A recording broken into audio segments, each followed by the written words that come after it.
Hey everyone, Dr. Kaminske here for the Learning Scientist, and in today's office hours video, I want to talk about memory versus understanding.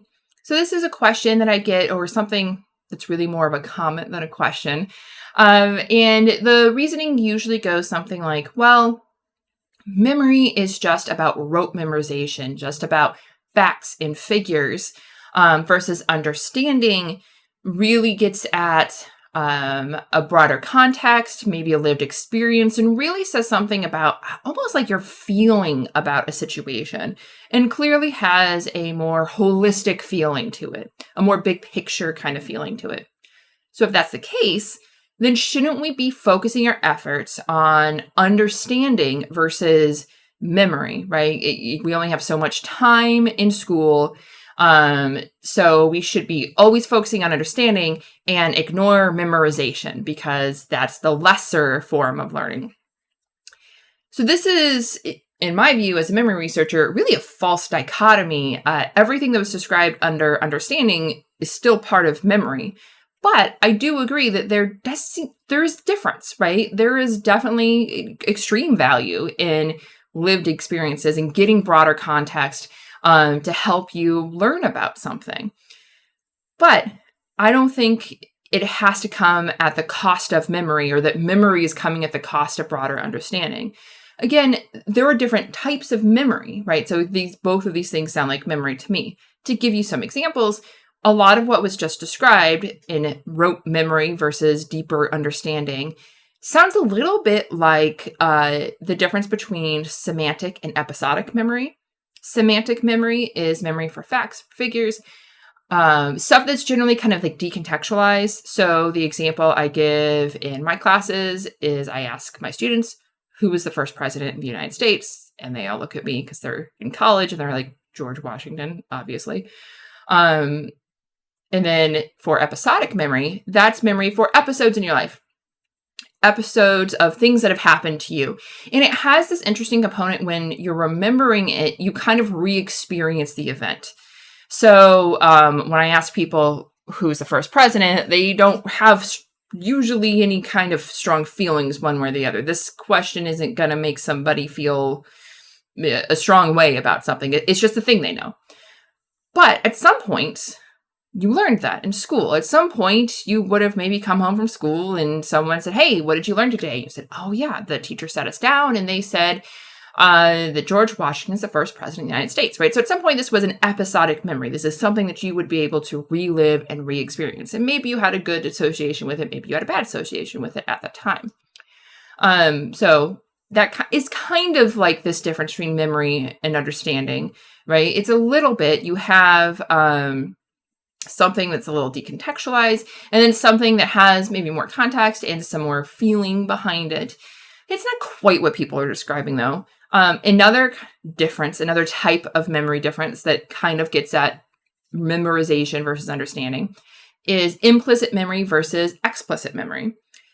Explicit memory, we'll start there, is memory for things that you can verbalize, that you can actually say, right? So even the episodic example I gave, that's a verbal explicit memory. You can talk about, you can write about, right? Whatever. You can put into words what happened to you.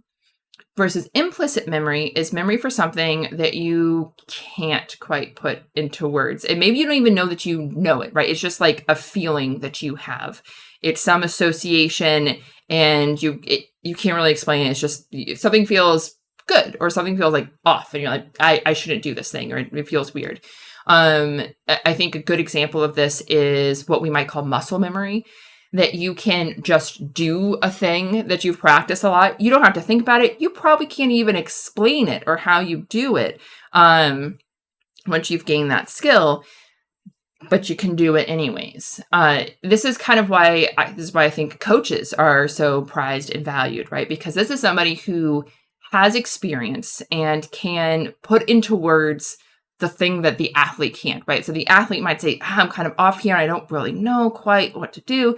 And the coach might be able to step in and say, move your foot to the left, right? These things always seem kind of magic to me as somebody who is not super athletic. The other example I give is like, I playing darts, right? That you can kind of line up and throw a dart. And you can know the rules of the game. You can say, I'm throwing a dart, right? And then there are some times where things line up and it just feels right.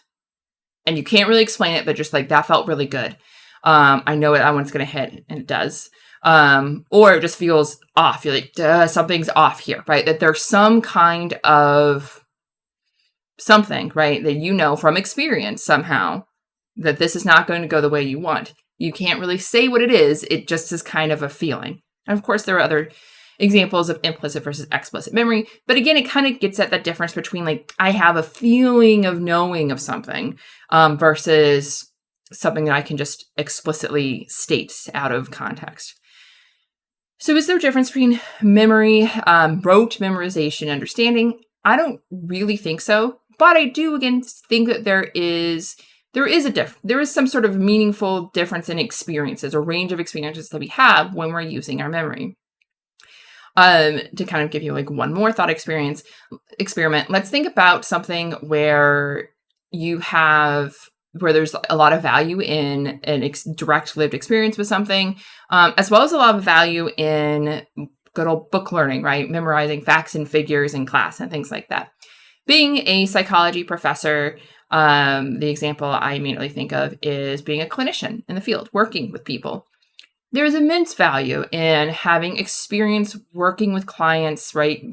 The skills that you develop in terms of developing rapport with people, being able to read subtle signs, right? All of that stuff is stuff that you need to learn through experience to have this better understanding of how to handle people in sessions in that setting. On the other hand, there is still immense value in learning about the people that you're serving, right? If you're a child counselor, you need to read about issues that affect children, right? If you are a counselor for the elderly, right? You need to learn about things that affect that demographic. And I don't think, again, it's a false dichotomy to me. I don't think one comes at the cost of the other. I think they both are very valuable, that you gain a lot of knowledge understanding by learning things in the classroom, right? And then going on to be a practitioner, you get to combine those things, and vice versa, right? That as a practitioner who has experience in dealing with things, you then are better able to learn new things about your area. You're able to pick up a book on that topic or read a new report, and you'll be able to read and understand and memorize, right? Remember things much better than somebody without experience, right? Because you have more context to put that in. So is there a difference between memory and understanding? No, I'd say understanding is just a different type of memory, a different side. Maybe, they're two sides of the same coin.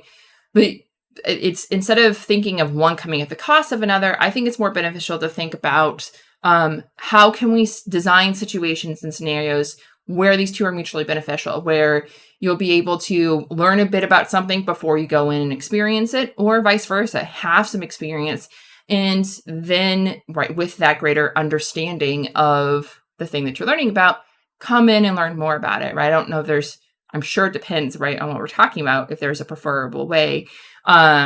But again, the two are always going to reinforce one another, that it's going to be kind of impossible to get to deep understanding of something without any kind of memorization. That seems, I don't know how you would do it. Maybe it's possible in some like really like tiny niche field, but in general, you need both in order to be better at whatever it is you're doing. So memorize and understand, both are great for you.